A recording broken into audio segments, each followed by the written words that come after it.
Bismillahirrahmanirrahim. Alhamdulillahirabbil alamin. Nahmaduhu haqqa hamdi wa nashkuruhu haqqa syukri. Wa na'udzu billahi min syururi anfusina wa min sayyiati a'malina. May yahdihillahu fala mudilla lahu wa ma yudlil fala hadiya lahu. Asyhadu an la ilaha illallah wa asyhadu anna Muhammadan abduhu wa rasuluh la nabiyya ba'da, amma ba'du. Yang kita hormati bersama Ustaz Haji Masud NA yang telah hadir di tengah-tengah kita, seluruh jamaah kajian Al-Fatih Fajar Sultik yang dimuliakan oleh Allah Subhanahu wa Ta'ala. Mari tiada pernah kita putus senantiasa memanjatkan Alhamdulillahirabbil alamin. Puja dan puji syukur hanyalah kepada Zat yang Maha Agung, Allahu Akbar. Karena rasa syukur itu adalah bagian daripada pengakuan dan penghambaan kita kepada Allah Subhanahu wa Ta'ala. Sebab nikmat karunia, maunah, maghfirah dan aneka macam limpahan-limpahan karunia dan kemuliaan yang dihamparkan oleh Allah SWT kepada kita tiadalah mampu kita hitung, tidak mampu kita mengkalkulasinya, sebab sangatlah banyak dan tidak mungkin kita sebagai hamba mampu untuk menghitungnya.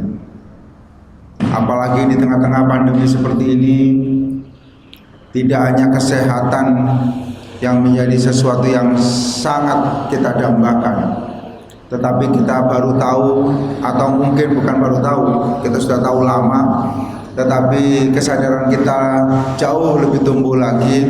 Ternyata apa yang kita hirup secara gratis dari Allah SWT yang bernama oksigen ini, yang bernama O2 secara kimiawi, itu ternyata begitu diuangkan oleh manusia, harganya menjadi sangat mahal.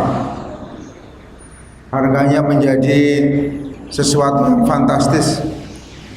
Bahkan orang menipu pun ada orang yang percaya ditipu. Saya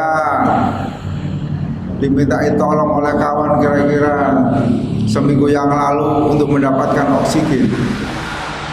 Meskipun pemerintah Provinsi Jawa Timur mengumumkan ada yang namanya oksigen gratis di Jalan Ahmad Yani, tapi antriannya dibatasi per hari hanya 500 tabung. Untuk itu pun ukuran yang maksimalnya adalah 250 mili, yang umum adalah 100 mili. 100 mili oksigen itu sudah yang sekian. Itu ternyata juga antrian hariannya itu bisa sampai 2.000 orang. Luar biasa. Bayangkan kalau oksigen ini kemudian sama Allah diantrikan, itu gimana kira-kira jadinya?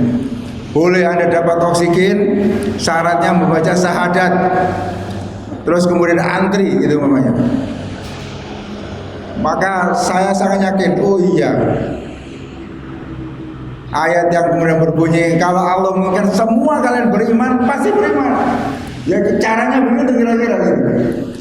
Pong ditipu-tipu saja orang mau kok. Coba kalau kemudian tempatnya wajib di Nur Azhar gitu namanya.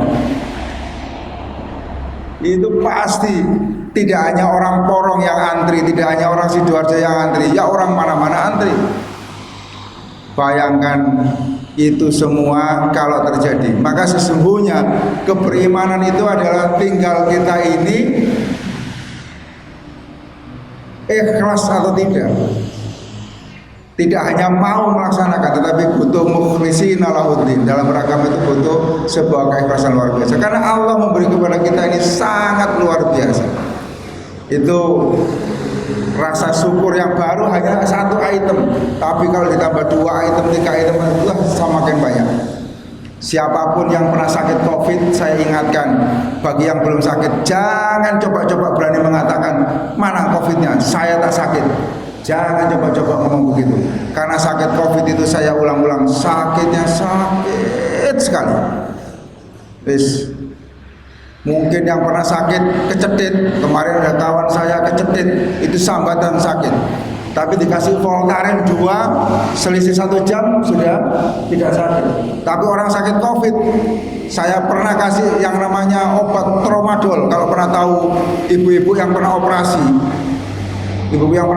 operasi apa itu sesar, pasti dikasih obat namanya Tramadol. Tramadol itu setengahnya morfin. Saya baru ngerti. Makanya sekarang tidak boleh beredar umum. Tapi saya punya Tramadol itu nggak mempan. Orang sakit COVID itu Pak Robin. Jadi kasih Tramadol nggak mempan. Artinya tidak mempan itu apa? Tidak ada efeknya yang terlalu dirasakan. Sakitnya di sini, di sini, di sini. Bukan hanya di sini. Kalau sakit di sini, sakitnya itu di sini, di sini, di sini, di sini. Gitu. Ya. Di sini semua sakit semua. Kaki itu mau dibuat gerak, makanya yang namanya orang sakit COVID itu berdiri pun tidak mampu, apalagi makan. Jadi malas makan itu bukan apa-apa, karena memang sakitnya luar biasa. Kawan-kawan saya yang sakit itu mesti kemudian telepon sama saya, Mas, aku loro COVID, Mas. Apakah yang saya rasakan ini sama dengan sampai rasakan? Kalau cocok-cocokan gitu, kemudian begitu cocok, ya Allah saya sakit beneran, tambah sakit. Ya, jadi ini luar biasa. Oleh karena itu ada mati COVID atau mati corona virus ini ala Madura. Wes gak dirakan, ya mati kan takdir Gusti Allah. Itu orang Madura. Jadi kawan saya ini bercerita, tetangganya itu dikasih tahu, pokoknya Mbak, jangan nyebut-nyebut di sini itu sakit corona. Kalau ada orang meninggal itu disebutnya 2. Ya sakit yang itu atau sakit yang sekarang ini. Yang kedua adalah ya sakitnya itu adalah bahasa Maduranya itu batuk itu apa? Cepjalban. Apa cepjalban? Apa saya tahu. Saya bahasanya mungkin agak keliru. Tapi pokoknya dianggap batuk sing nemen gitu. Itu orang Madura. Supaya tidak nyebut-nyebut namanya corona dan tidak nyebut-nyebut namanya COVID-19. Jadi kabeh wong pokoknya mati gitu dianggap matinya itu mergo batuk sing nemen. Ditanya sama teman saya ini, loh kenapa Pak kok begitu? Ya biar kita gak nyebut-nyebut lagi corona. Tapi disebut atau tidak, penyakit ini memang sangat luar biasa. Nah oleh karena itu mudah-mudahan kita dijauhkan dari penyakit yang luar biasa ini. Kita mudah-mudahan termasuk orang-orang yang diselamatkan. Tetapi intinya, mau kita itu hidup atau mau kita itu mati, pertanyaannya yang sangat sederhana, apakah kita mengakhiri dalam keadaan husnul khotimah ataukah tidak. Oleh karena itu mudah-mudahan kita ini termasuk orang-orang yang dimuliakan oleh Allah SWT dengan menjadikan kita menjadi insan-insan yang nantinya saat bertemu dengan Allah itu dalam keadaan husnul khotimah. Salawat salam semoga terlimpahkan kepada junjungan kita Nabi Allah Muhammad Rasulullah SAW, Nabi akhir zaman, Nabi yang kemudian menjadikan panutan kita. Dan inilah yang membedakan kita dengan umat Yahudi, Nasrani dan termasuk agama yang nanti mau dibahas oleh Pak Masud, yaitu Bahai. Sesungguhnya banyak orang, banyak manusia, termasuk banyak makhluk, di dalamnya termasuk iblis, ya, itu mengakui yang namanya Allah lah sang pencipta. Ya. Jadi kalau untuk urusan percaya kepada Allah Sang Pencipta, iblis itu percaya Allah itu Sang Pencipta. Tetapi tidak semua manusia mengakui Muhammad Rasulullah itu adalah bagian daripada keimanan dan ketakwaannya. Nah, itulah yang membedakan. Itulah yang membedakan orang Nasrani itu kalau ditanya, meskipun tulisannya itu adalah ALLAH, mereka baca Allah, itu kalau dalam bahasa kita baca Allah. Percaya dia, percaya bahwasanya ada zat yang maha kuasa yang bernama adalah Sang Pencipta, dan itu adalah Allah. Begitu juga dengan orang Yahudi, percaya Allah itu adalah Sang Pencipta. Tetapi tidak seluruh mereka, dan pastilah mereka yang dikatakan sebagai ahlul kitab yang tidak beriman kepada Rasulullah adalah bunyinya kafir. Nah, oleh karena itu kita sebenarnya tidak perlu kaget. Salah satu fungsi kita sering ngaji adalah kita tidak kagetan, ya. Tetapi yang perlu kita waspadai di saat kita mau merayakan HUT kemerdekaan kita, ternyata upaya-upaya untuk kemudian degradasi atau melunturkan rasa kebersatuan itu dengan isu-isu yang tidak tepat. Mudah-mudahan Pak Masud pagi ini bisa menjelaskan kepada kita apa sih kemudian tidak ada hujan, tidak ada angin, tidak ada hal yang kemudian mengharuskan seorang Menteri Agama mengucapkan sesuatu yang tidak pantas. Tapi kita sebagai umat yang beragama tidaklah hanya menghujat, tidak hanya mengolok, tidak hanya mencaci maki, tetapi kita harus memahami bahwasanya ada upaya-upaya serius untuk menyibukkan kita kepada hal-hal yang tidaklah terlalu penting. Hari ini kita membicarakan ini bukan kemudian menganggap ini hal menyangkut agama Bahainya itu penting. Katanya Pak Masjid kepada kita, gak ada masalah dengan agama Bahai, ya pasti mereka masuk neraka, selesai urusan. Tetapi yang menjadi masalah kita adalah bagaimana kita bersikap berpola hidup di tengah masyarakat di saat kemudian masyarakat kita mudah diadu domba dan mudah dibentur-benturkan kepada hal-hal isu-isu yang kecil-kecil tetapi selalu mengganggu pada kehidupan kita. Mudah-mudahan pengajian kita pada pagi ini ada banyak ilmu yang bermanfaat yang kemudian menjadikan kita menjadi orang-orang yang tercerahkan, orang-orang yang kemudian memiliki ilmu pengetahuan, dan itu semua menjadikan kita tidaklah ngawur dalam kehidupan. Mari kita awali pengajian pada pagi ini dengan membaca basmalah.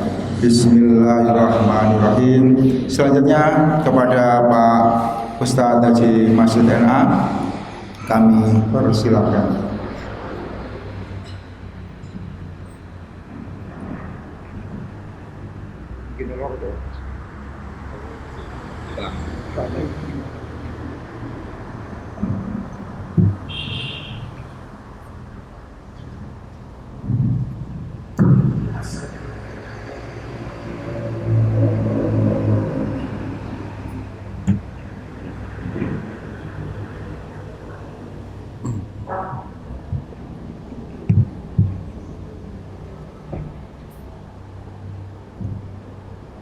Assalamualaikum warahmatullahi wabarakatuh.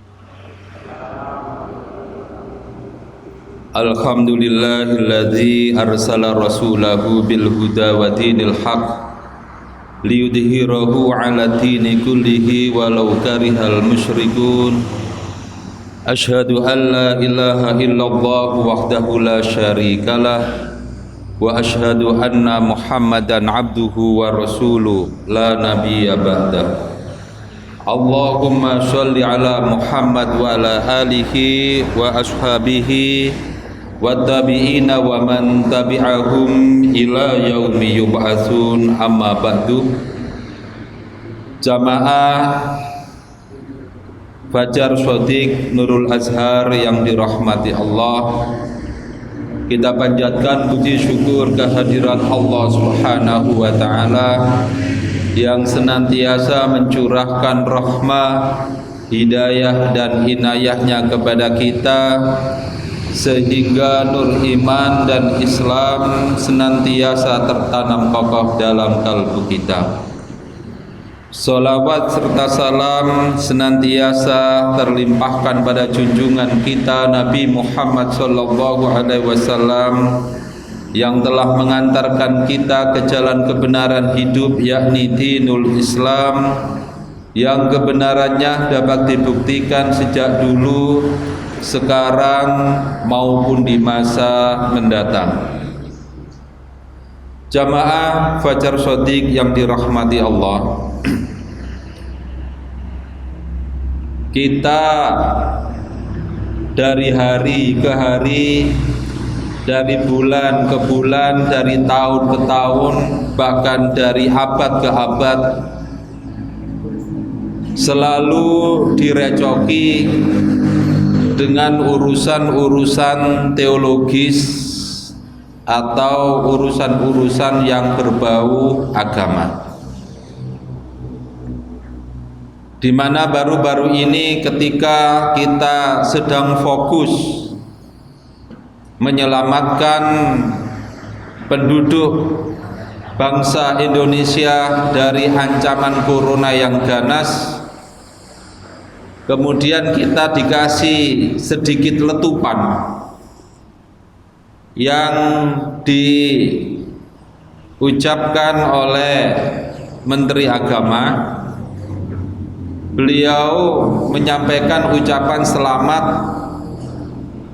ya hari rayanya agama Bahai. Umat Islam Indonesia, karena memang umat Islam Indonesia itu meskipun sekarang sudah pada masa digital atau era digital, tapi mindsetnya masih sebagai masyarakat dengar, bukan masyarakat baca. Jadi sebagai contoh, kalau bapak-bapak, ibu-ibu perjalanan dari rumah ke sini mungkin membutuhkan dana ya sekitar 25.000 pulang pergi. Kita ya ongkos transport 25.000 dianggap kecil. Tapi kalau ya tujuannya kan ke sini mengaji, ya mendengarkan pengajian. Berbeda kalau kemudian diminta untuk beli buku yang harganya tidak usah mahal-mahal 20.000, dan buku itu sangat menarik, maka sekitar 80% dari masyarakat Indonesia, bahkan bukan 80%, sekitar 90% dari masyarakat Indonesia malas untuk beli buku meskipun buku itu bagus. Karena memang masyarakat kita ini masih masyarakat dengar. Ketika dimunculkan dengan adanya ucapan selamat kepada pemeluk agama Bahai, langsung kita gempar. Padahal sebenarnya agama Bahai ini lama sekali, bahkan ketika saya masih ada di panti asuhan sini, itu sudah baca secara tuntas tentang agama Bahai itu. Sudah lama sekali. Nah, saya tidak menyampaikan di permukaannya. Insya Allah kalau permukaan, karena sudah ada berita di dunia maya, ya berita online dan lain-lain, itu di permukaan. saya akan menukikkan sekalian karena jamaah pengajian Fajar Sotik ini bukan jamaah pengajian biasa. Kalau biasa-biasa ya nggak ada artinya mengundang saya. Ya. Sekalian saya menukik sedikit, ya, secara pelan-pelan agar kita betul-betul paham apa sebenarnya. Nah, jamaah sekalian, kita perlu menyadari bahwa pada surat Al-Isra, di bagian awal surat Al-Isra, ya, itu kan Allah Subhanahu wa ta'ala sudah memberikan penjelasan kita bahwa Allah telah menetapkan Bani Israel itu, atau memberi keputusan pada Bani Israel bahwa mereka melakukan atau mengalami kerusakan 2 kali, dan di situ dalam bentuk aktif kalimatnya bahwa Bani Israel melakukan kerusakan.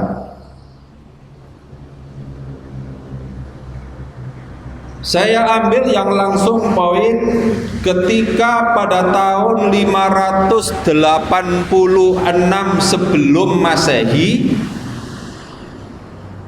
karena kedurhakaan dan kemusyrikan Bani Israel, maka Allah membiarkan mereka dihancurkan oleh Raja Nebukadnezar dari dari Babilonia. Nah, Bani Israel yang masih hidup itu ditawan semua, ditaruh di penjara Babel. 50 tahun berikutnya, ketika kerajaan Persia yang sekarang disebut Iran itu lebih kokoh dan mampu mengalahkan Babilonia. Setelah Babilonia kalah, maka orang-orang Bani Israel yang ada di Babel dipersilahkan oleh Raja Iran yang bernama Kores.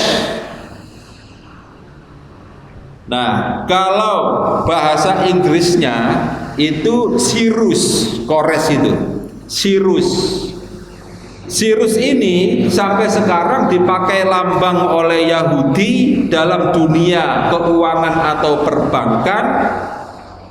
Nah, di ATM bapak-bapak dan ibu-ibu ada ya tanda Cyrus. Mungkin punya Pak Rafiq bisa ditunjukkan ke bapak-bapak. Iya, ada ya di ATM Cyrus. Jadi ini mafia, dan ini adalah lambang terima kasihnya orang-orang Yahudi kepada Raja Persia itu, yaitu Kores atau Cyrus.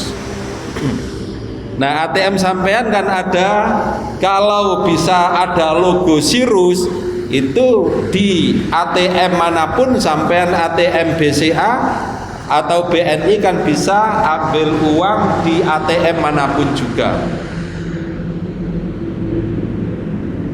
Nah, ini mengapa orang-orang Yahudi pakai Cyrus?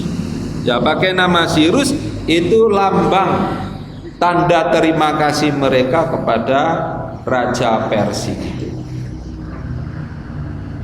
Sehingga sampai sekarang di Iran, kalau di Indonesia saja yang mayoritas penduduk Muslim dan sebagai negara penduduk Islam terbesar sedunia, sinagog atau tempat peribadatan Yahudi itu yang sekarang masih eksis tidak sampai ada 5 tempat ibadah mereka. Di Surabaya dulu ada sinagog Jalan Kayun, dibeli oleh Cina terus sekarang dihancurkan dipakai untuk ruko, dan itu kita sebenarnya sangat menyesalkan karena kita kehilangan jejak bahwa Yahudi pernah di Indonesia dalam waktu yang lama, bahkan sempat mendirikan organisasi Yahudi yang luar biasa pengaruhnya, yaitu Freemasonry tahun 1764 dan baru dibubarkan oleh Bung Karno tahun 1962. Jadi organisasi Yahudi yang bernama Freemasonry di Indonesia itu 200 tahun kurang 2 tahun. Ya, luar biasa. Kita mengenal VOC. VOC itu adalah organisasi perdagangan monopoli, itu milik Freemasonry. Hanya saja kita ini digelapkan oleh tokoh-tokoh sejarah kita. Saya kembalikan lagi. Nah, orang-orang Yahudi ini kan pada masa Nabi Musa alaihissalam sudah dikasih janji oleh Allah.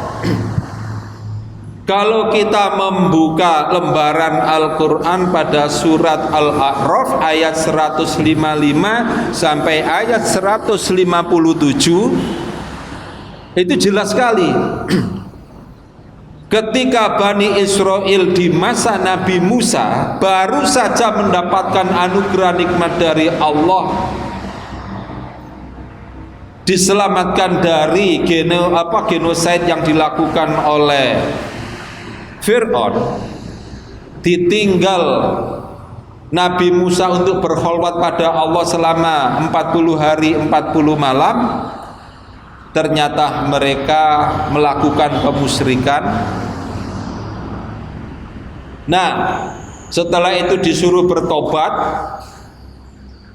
yang kemudian menurut surat Al-A'raf ayat 155 dan sampai 157 itu Nabi Musa memilih 70 orang sebagai untuk mewakili dari seluruh Bani Israel untuk melakukan taubatan nasuha.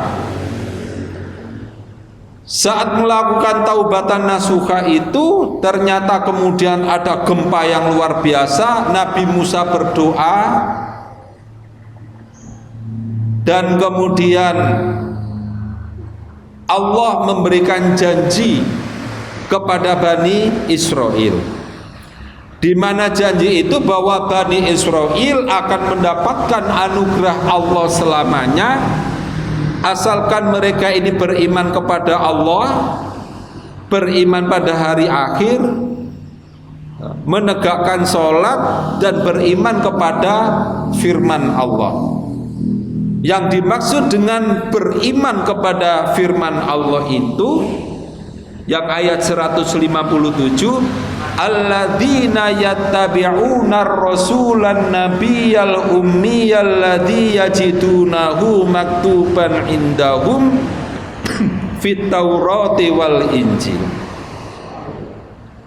yaitu orang-orang yang mengikuti seorang rasul nabi yang ummi, yang identitas nabi itu sudah ada pada kitab suci mereka, yaitu pada kitab Taurat.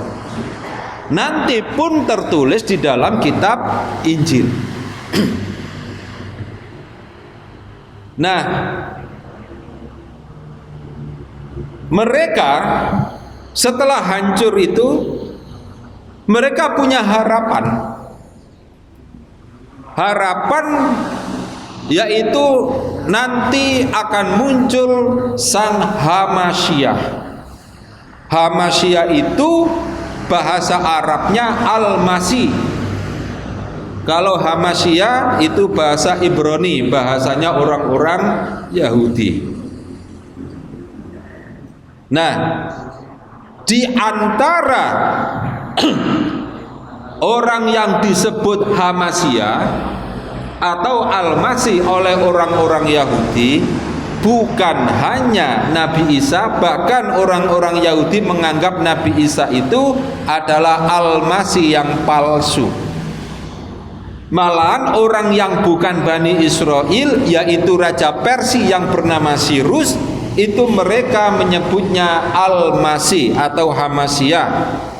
Bahasa Aramnya Mesiho, jadi bahasa Ibraninya Hamasyah, bahasa Arabnya Al-Masih, bahasa Aramnya Mesiho.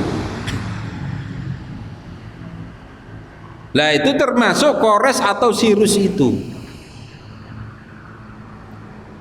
Lah dengan adanya janji Nabi Musa alaihissalam bahwa Nabi ini dari kalangan ummi, yaitu Nabi Muhammad, mereka nggak rela. Sebab mereka itu berharap bahwa Nabi akhir itu adalah dari Bani Israel. Sehingga di dalam kitab suci mereka, yaitu di Taurat Musa, di bagian akhir itu diceritakan menjelang Nabi Musa mati, Allah berfirman kepada Nabi Musa. Itu tertulis dalam kitab Taurat di bagian yang terakhir, yaitu kitab Ulangan pasal 18 ayat 18, yang berbunyi, aku akan membangkitkan seorang nabi seperti kamu, yaitu seperti Musa, dari antara saudara mereka. Aku akan meletakkan firmanku di mulutnya, dan ia akan menyampaikan segala apa yang aku berikan kepada dia. Di kitab suci mereka.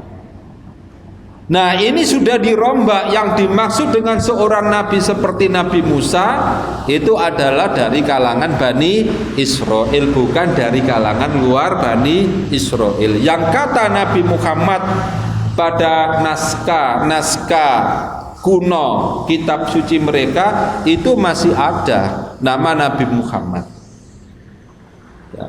Hanya saja itu semua dalam pemahamannya, bahkan nama Nabi Muhammad ini diterjemahkan sehingga hilang. Sebagai contohnya ya, nama Muhammad kalau diartikan ke bahasa Indonesia adalah orang terpuji. Karena diterjemahkan ya hilang. Sama seperti nama Muflih, kalau diterjemahkan ke bahasa Indonesia bejo atau untung. Nah, nama Nabi Muhammad itu juga begitu, diterjemahkan oleh mereka, terutama dari kalangan Kristen diterjemahkan. Taurat ini nama Nabi Muhammad hilang. Jadi itu malahan diartikan harta yang sangat mulia. Nah, ketika Nabi Muhammad ada di Madinah, ini saya bypass saja karena materi kalau saya urut secara detail ya 5 jam enggak selesai itu. Saya bypass saja. Ketika Bani Israel bertemu dengan Nabi Muhammad di Madinah, kan mereka kecelek. Mereka nggak suka. Bahkan sebenarnya para sahabat Nabi itu berharap, kenapa sih orang-orang Yahudi itu kok nggak mau percaya pada Nabi, padahal Nabi Muhammad tertulis dalam kitab suci mereka. Kita diingatkan oleh Allah sebagaimana yang termaktub pada surat Al-Baqarah, kalau tidak salah ayat 75. Ya. Coba di ayat 75 itu, 75 apa 76?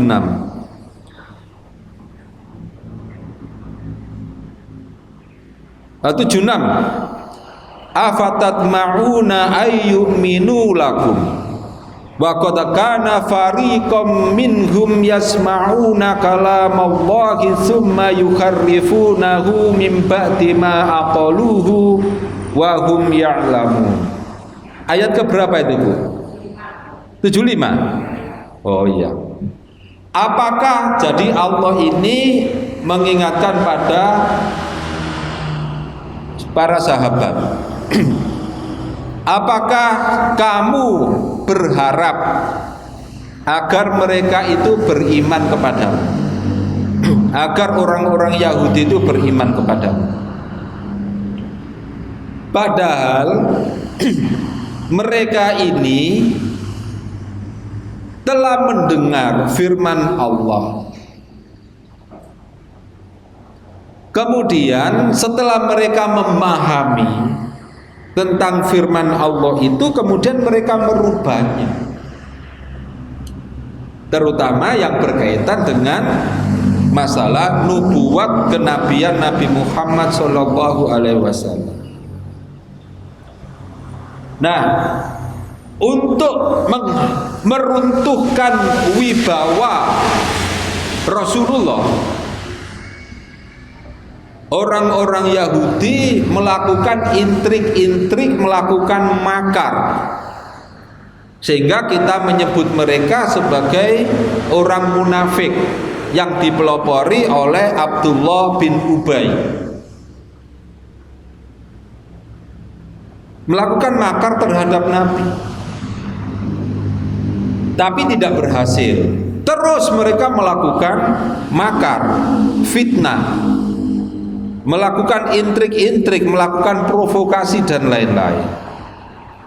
Tapi kemudian mereka diusir oleh Rasulullah karena melakukan pengkhianatan. Apakah sudah selesai intrik mereka? Belum. Karena dianggap Nabi Muhammad itu pengaruhnya luar biasa dan kokoh, mereka menunggu kapan Nabi wafat, sehingga mereka berupaya menyusupkan wanita-wanita Yahudi yang kemudian berhasil meracun Nabi.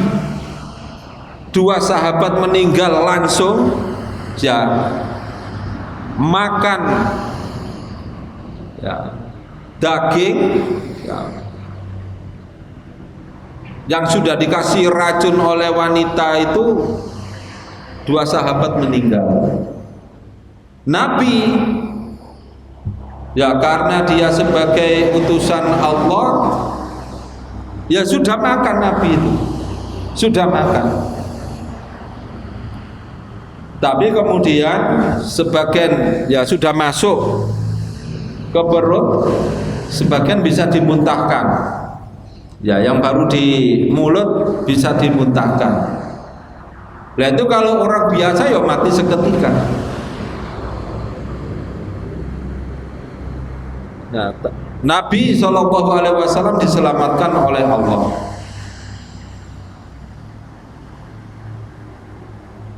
Setelah Nabi Muhammad wafat, Abu Bakar radhiyallahu anhu menggantikan Rasulullah. Saat itu dimunculkan oleh Yahudi nabi-nabi palsu. Di antaranya nabi palsu yang tersohor di masa Khalifah Abu Bakar As-Siddiq adalah siapa? Musailamah Al-Kadzab. Al-Kadzab itu artinya sang pembohong. Apakah hanya 1 orang? Enggak, banyak. Nah, ternyata di masa Khalifah Abu Bakar mereka masih bisa diberantas. Apakah mereka selesai? Tidak. Di masa Umar ibnu Khattab perkembangan Islam begitu luar biasa sampai ke Mesir, bahkan Al-Quds yang sekarang disebut oleh orang Israel Yerusalem, di situ ada Masjid Al-Aqsa, itu pun dikuasai oleh umat Islam. Dan itu sudah luar biasa perkembangan Islam waktu itu. Nah, mereka menunggu. Jadi siapa sebenarnya yang membunuh Umar ibnu Khattab pada waktu sholat subuh? Itu adalah orang Yahudi,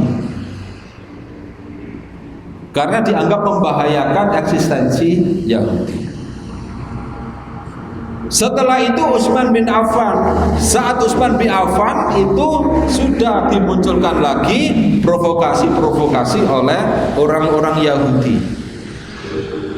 Di antaranya sang provokatornya adalah Abdullah bin Sabah. Sehingga kemudian Utsman bin Affan pun juga mati terpenggal kepalanya. Diganti oleh Ali bin Abi Thalib. Terjadi pertikaian politik antara Ali bin Abi Thalib radhiyallahu an dengan Muawiyah bin Abu Sufyan. Nah, ini semua cara Yahudi melakukan politik adu domba,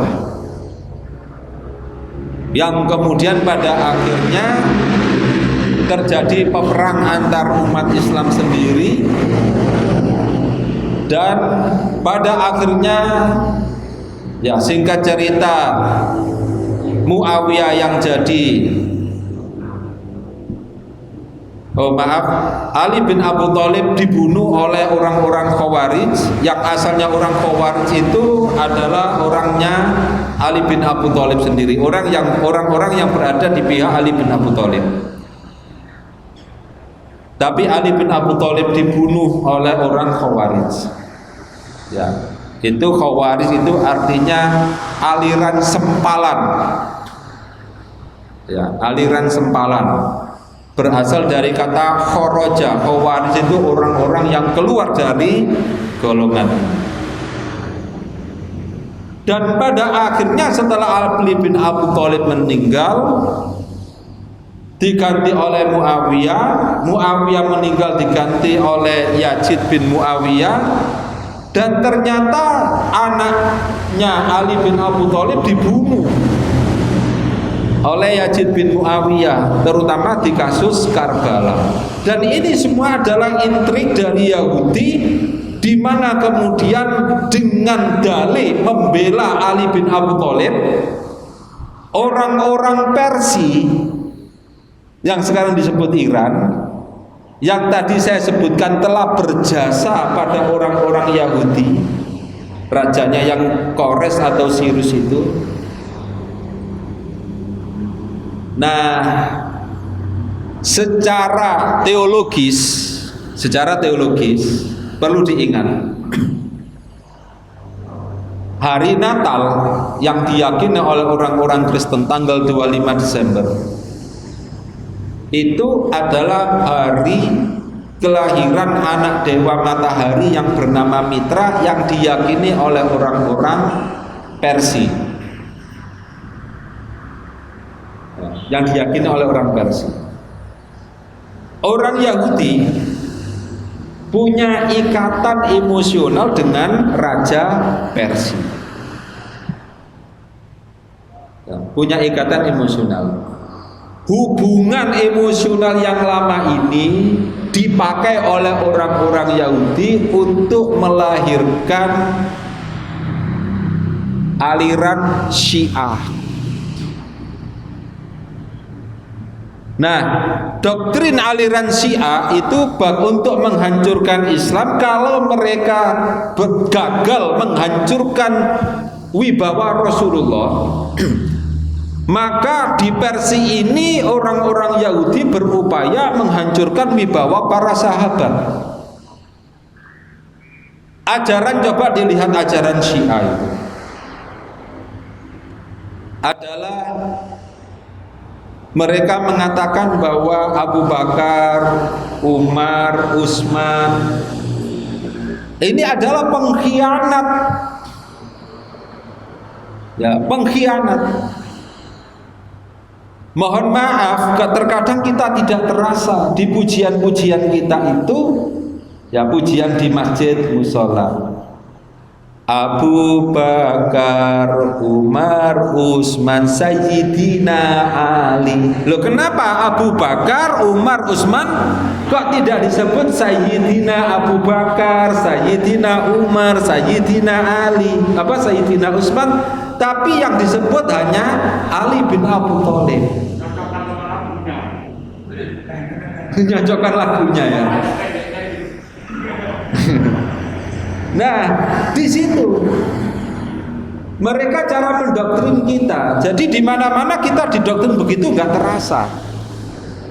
Abu Bakar, Umar, Utsman, Sayyidina Ali.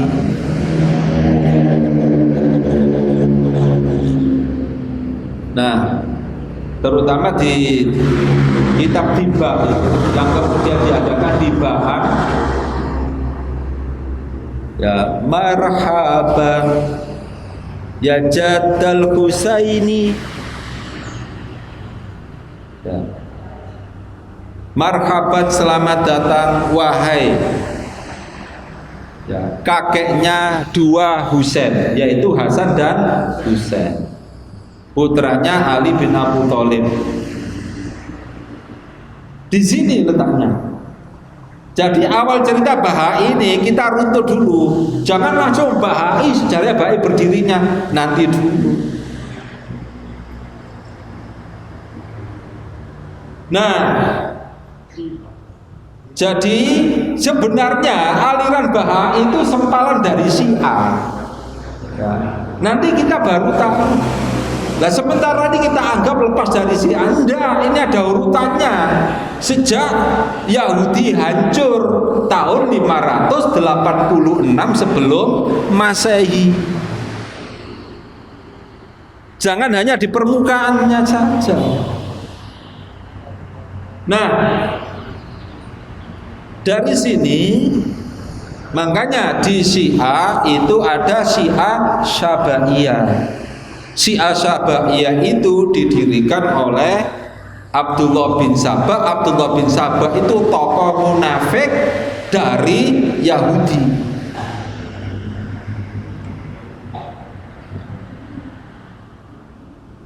Jadi cara meruntuhkan wibawa sahabat itu modelnya begitu sampai sekarang. Bahkan Aisyah radhiyallahu anha itu dihujat betul oleh mereka. Bahkan mereka mengatakan kalau menurut surat At-Tolak, surat At-Tolak itu surat keberapa? As-Saff, Al-Jumu'ah, Al-Munafikun, At-Taghabun, 65 ya? Iya 65. Nah, itu kan disebutkan bahwa istri-istri Nabi itu kan bisa ditalak. Kan gitu. Kalau ditalak berarti bukan keluarga Nabi. Kalau bukan keluarga Nabi berarti mereka bukan ahlul bait. Ini dalilnya. Mohon maaf, saya dulu pernah juga berada di lingkaran Syiah. Bahkan saya ini waktu masih tidur di sini, ya enak-enak tidur, ada tokoh Syiah, ya, tokoh Syiah datang ke saya, berulang kali jemput saya, merayu saya. Ya, waktu itu saya sudah selesai kuliah di itu, terus dirayu supaya saya mau kuliah di Qum, Iran.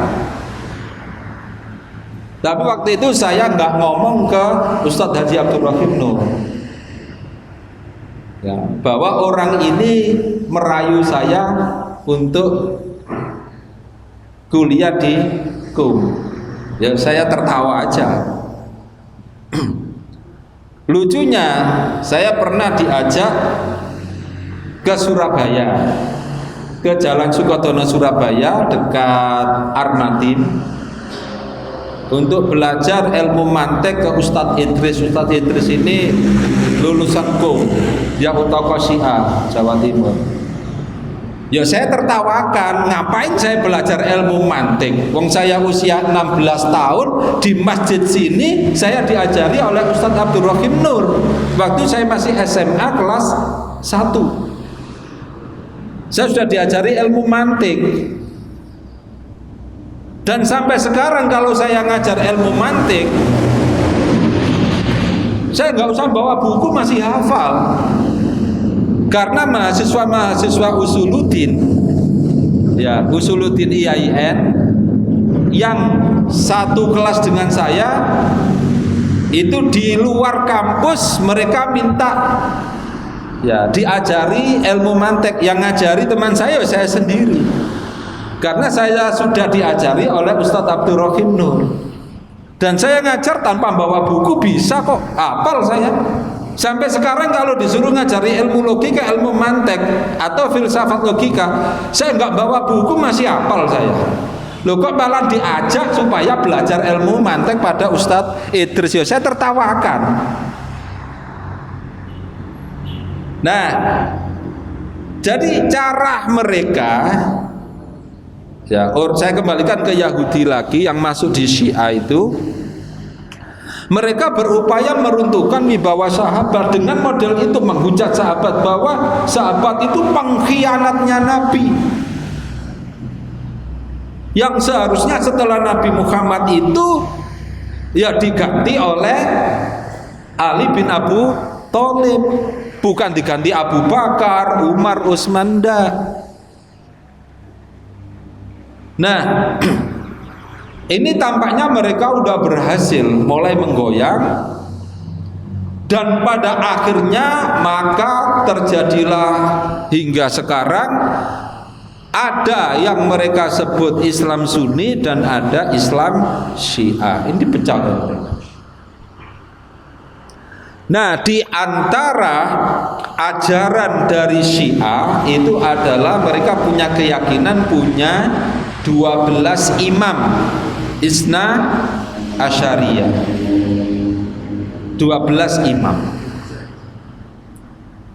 mulai dari Imam Ali bin Abu Thalib sampai yang terakhir Imam Mahdi. Nah, pada pertengahan, ya disebut tidak pertengahan ya, di bagian awal abad ke-19,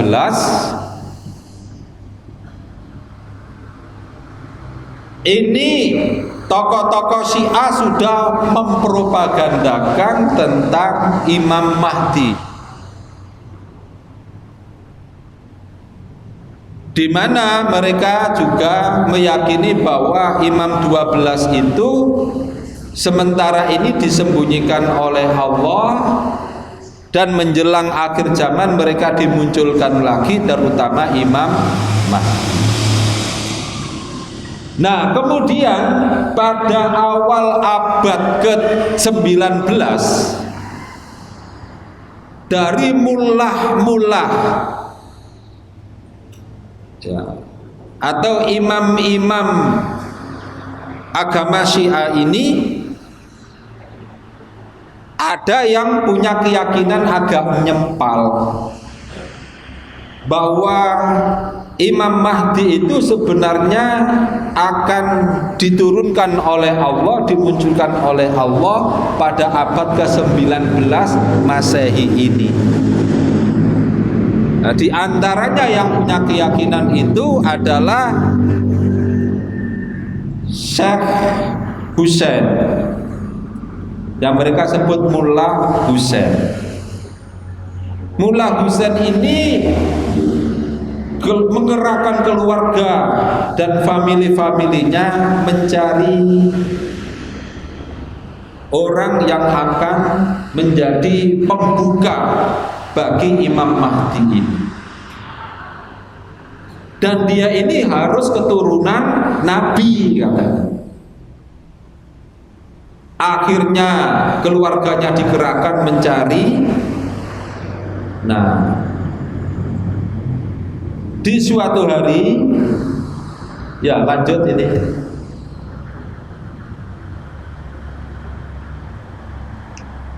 Di suatu hari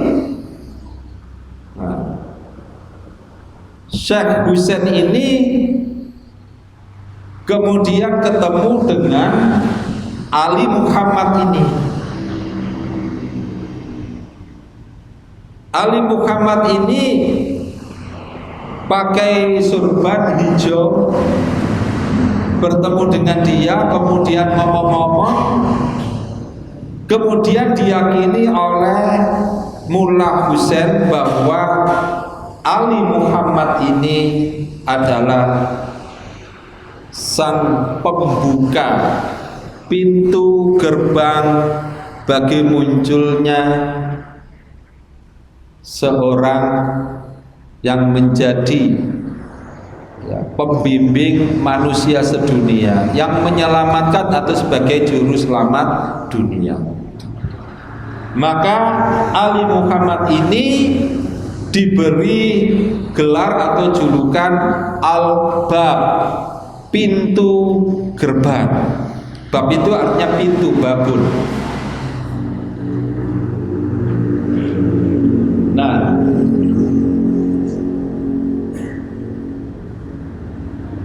dari sini ya mohon maaf, ini saya buka biar paham ya bagaimana ini kemudian bisa terjadi. Bagian terakhir, slide yang terakhir, paling terakhir, terus gambar orang, terus nah,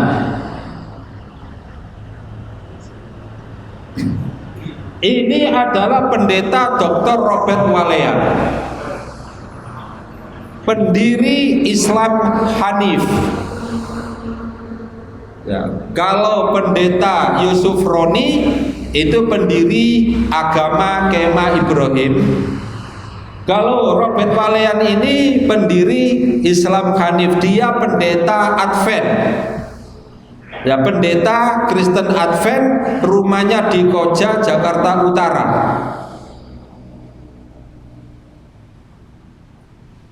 Dia ini sudah dialog dengan saya, kalau nggak salah 4 kali. Yang kelima kali dia tidak berani datang. Jadi pertemuan dia dengan saya yang terakhir itu di Aula Gedung Dakwah Muhammadiyah, Jalan Menteng Raya nomor 62 Jakarta. Saat itu rame-ramenya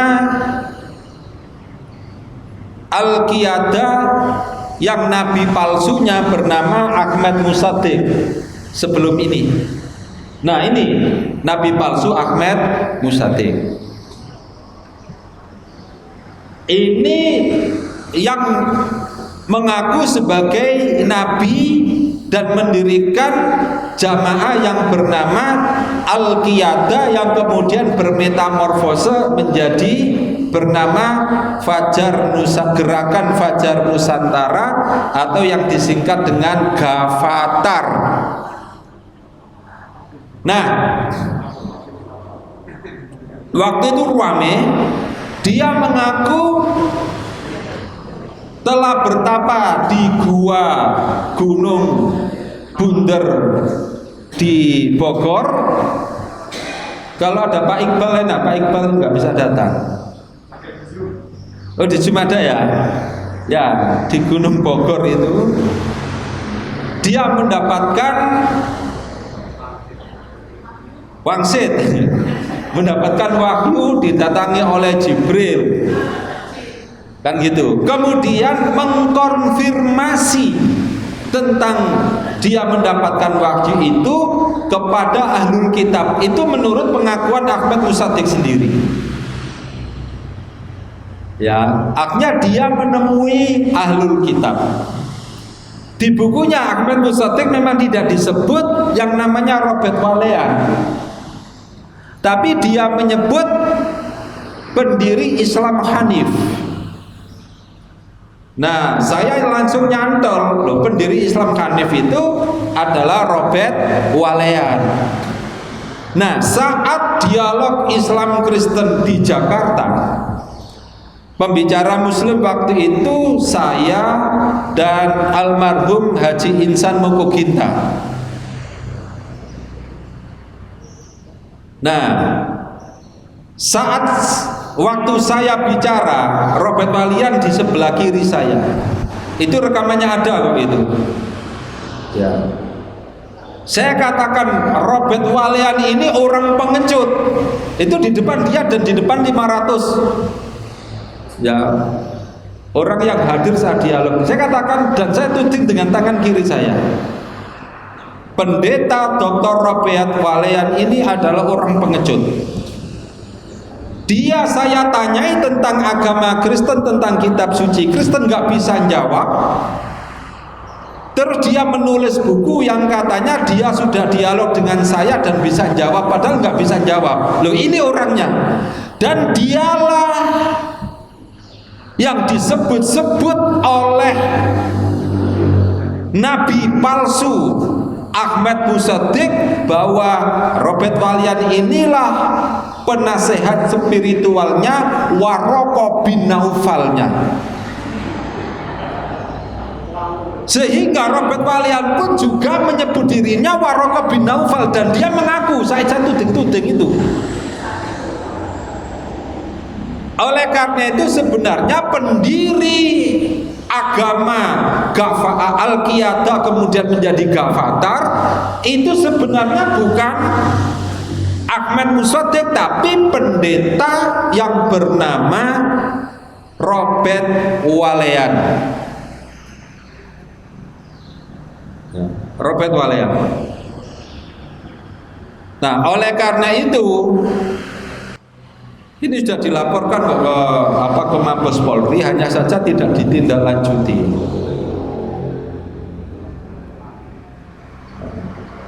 Nah, ini modusnya sama. Begitu, dan ini mengapa kemudian memakai nama Ahmad Musaddiq? Karena di dalam surat As-Saff ayat 6, tadi di slide nomor berapa ada tulisan Arab, tapi insya Allah jamaah Fajar Shadiq Nurul Azhar hafal semua ayat ini ya, kecuali yang sudah hafal, yang belum hafal. Yang bagian itu slide sebelumnya depan terus ada tulisan Arabnya pokoknya, yang bunyinya wa idh qala Isa ibn Maryam ya bani Israil inni rasulullah ilaikum musaddiqan lima baina yadayya minat Taurat ya wa mubasyiran bi rasuli ya'ti min ba'di ismuhu Ahmad musaddiqan lima baina yadayya minat Taurat. Musaddiq kemudian ismuhu Ahmad digandeng Ahmad Musaddiq.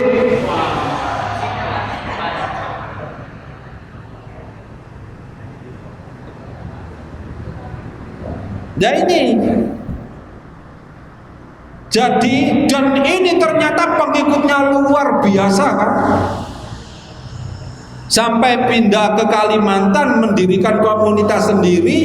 Akhirnya orang masyarakat Kalimantan marah, bangunan rumah-rumah komunitas Ghafatar kan dibakar, kan itu ya ceritanya itu.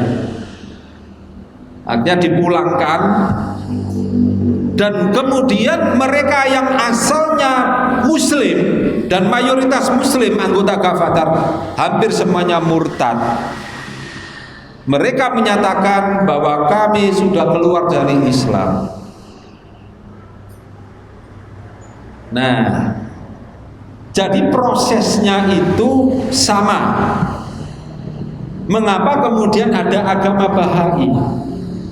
Saya ini dulu biar modusnya itu bisa kita cerna ya. Kalau langsung saya bawa pada pertengahan di awal abad 19 mungkin kurang bisa dicerna karena tempatnya di Iran waktu berdirinya Baha'i.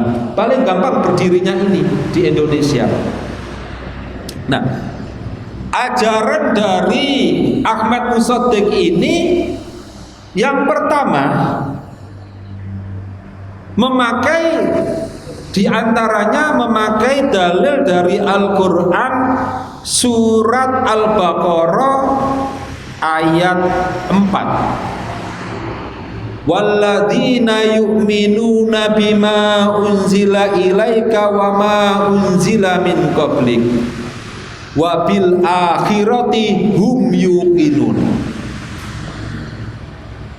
Dan di antara unsur menjadi orang yang bertakwa itu adalah beriman kepada Al-Quran yang diturunkan kepada Nabi Muhammad dan beriman kepada kitab-kitab sebelumnya. Satu. Yang kedua, surat Ali Imran ayat 3 dan 4.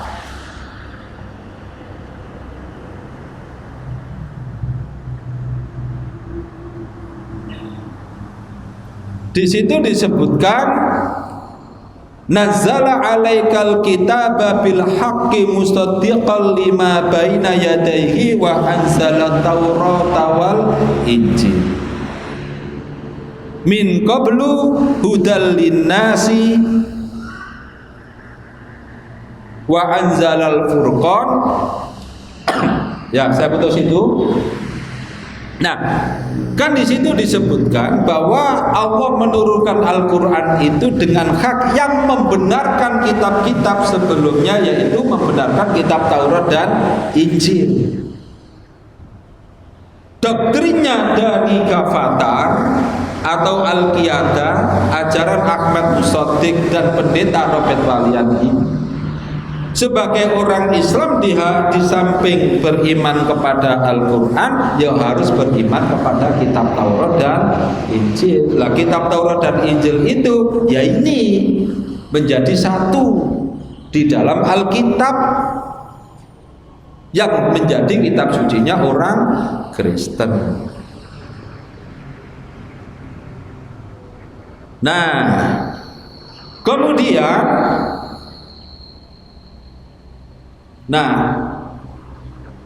pengikut-pengikut dari Ghafatar ini atau Al-Qiyadah ini didoktrin lagi. Makanya sekarang kenapa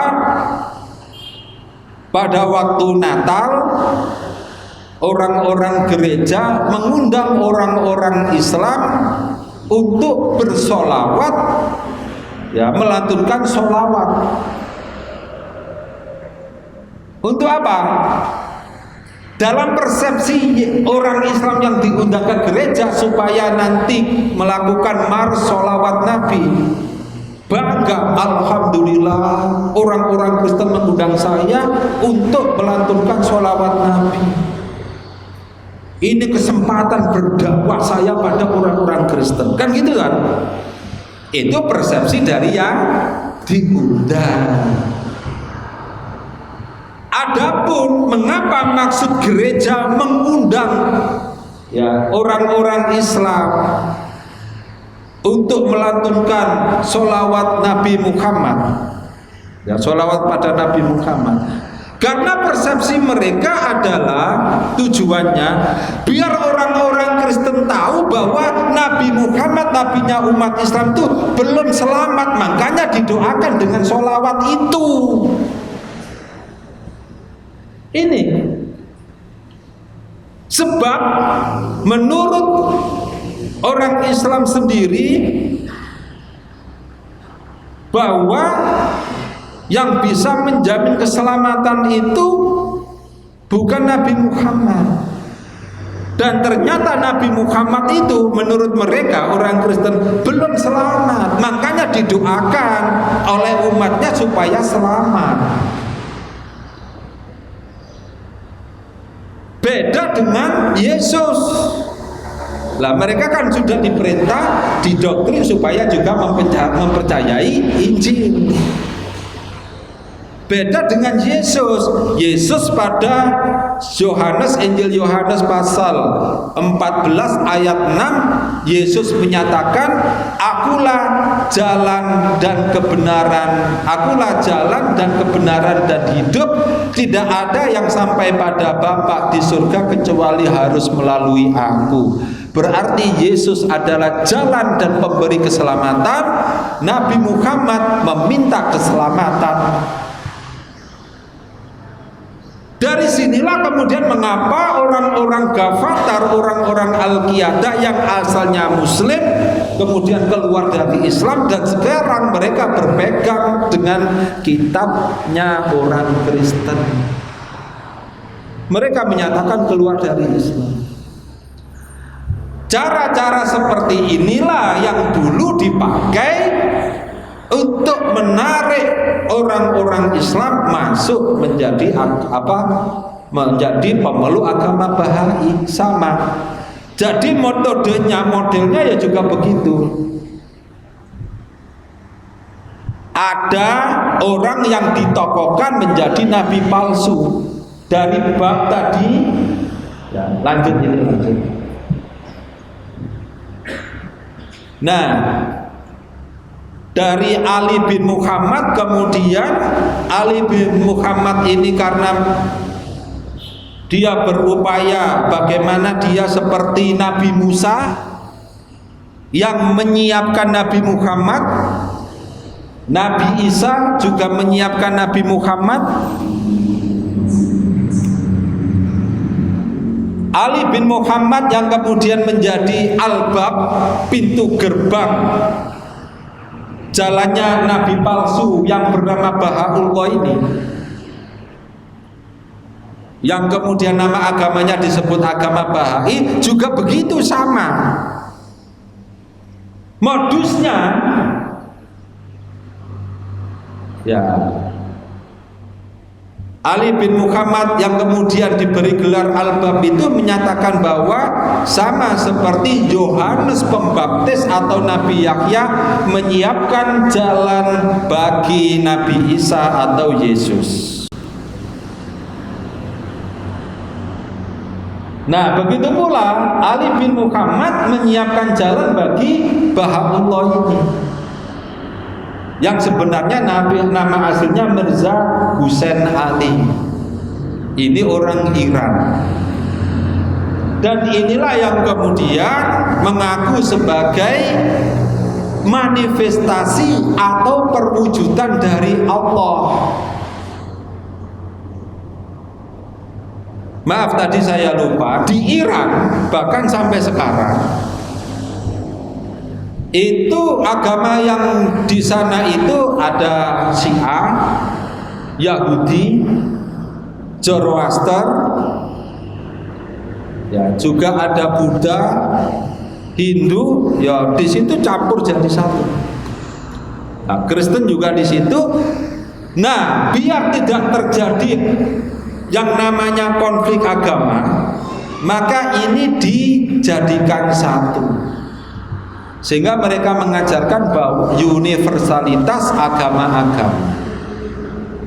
Dasarnya dari mana? Ya dari Al-Quran juga, katanya pada surat Al-Baqarah ayat 62. Innalladzina amanu walladzina hadu wan nasara wassabiina man amana billahi wal yaumil akhir wa amila sholihan falahum ajrahum inda rabbihim wala khaufun alaihim wala hum yahzanun. Betul, ayat 62. Yaitu sesungguhnya orang-orang yang beriman, orang Yahudi, orang Nasrani, orang-orang Sabiin, pokoknya siapa saja beriman kepada Allah, beriman diterjemahkan di Indonesia percaya.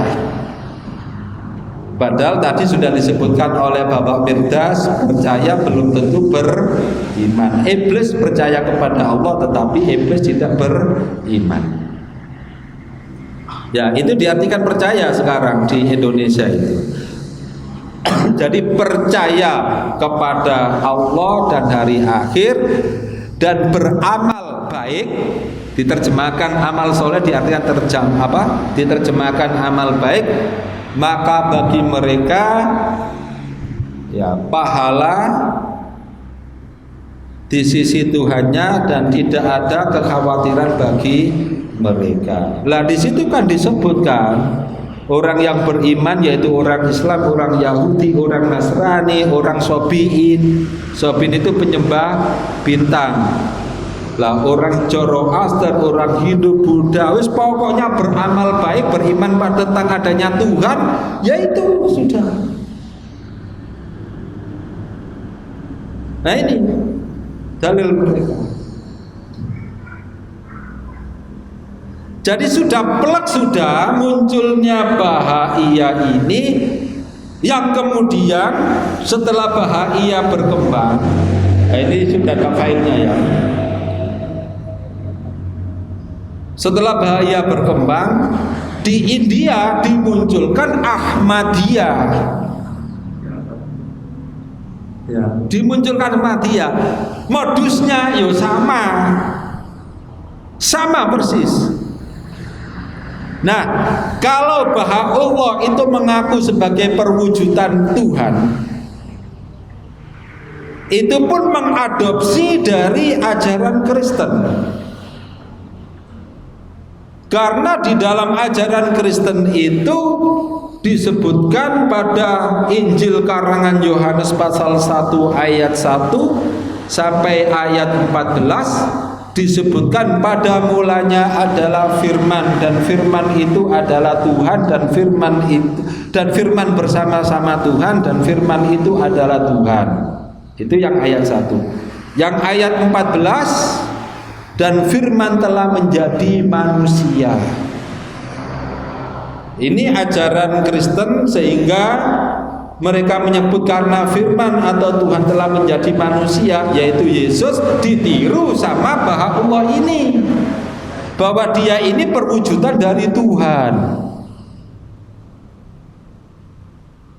Jadi digabung seluruh ajaran agama-agama jadi satu, yaitu jadi agama Bahai.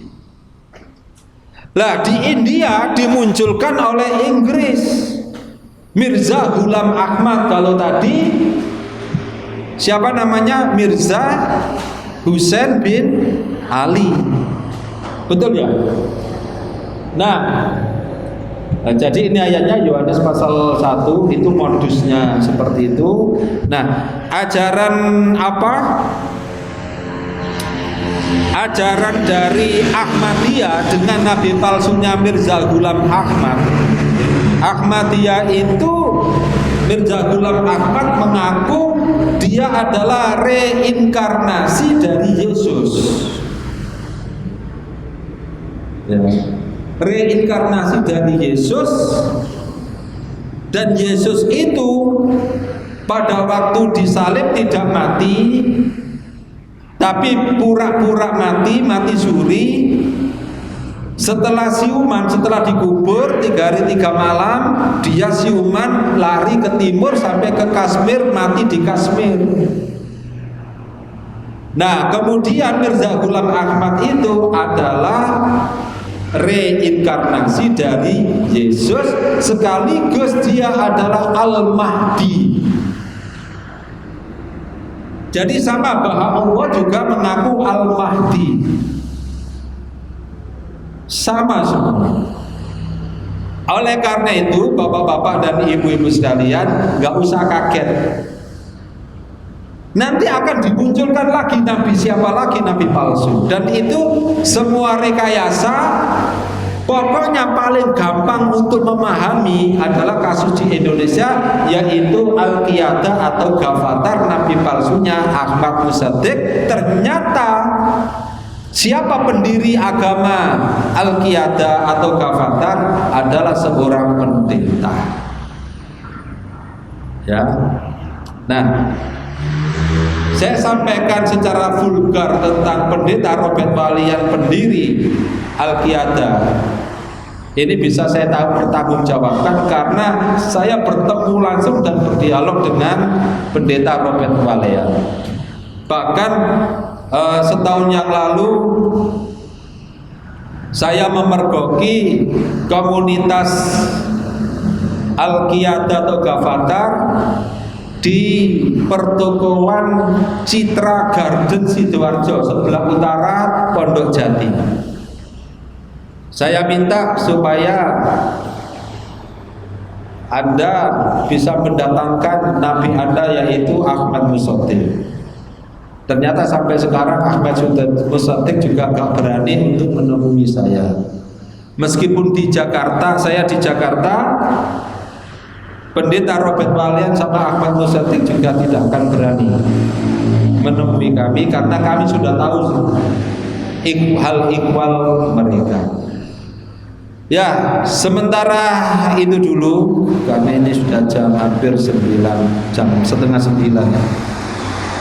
Jadi gak usah kaget tentang agama Bahai. Kalau mereka mengatakan ya sama saja dengan agama Al-Qiyadah atau Gavatar, itu aja. Untuk filenya insya Allah nanti kami lengkapi. Mohon maaf kami tadi malam lupa nggak membuat slide-nya. Baru ingat pada waktu jam 2:30 dini hari saya buatkan. Terima kasih. Nasrun minallahi wa fathun qarib. Wassalamualaikum warahmatullahi wabarakatuh.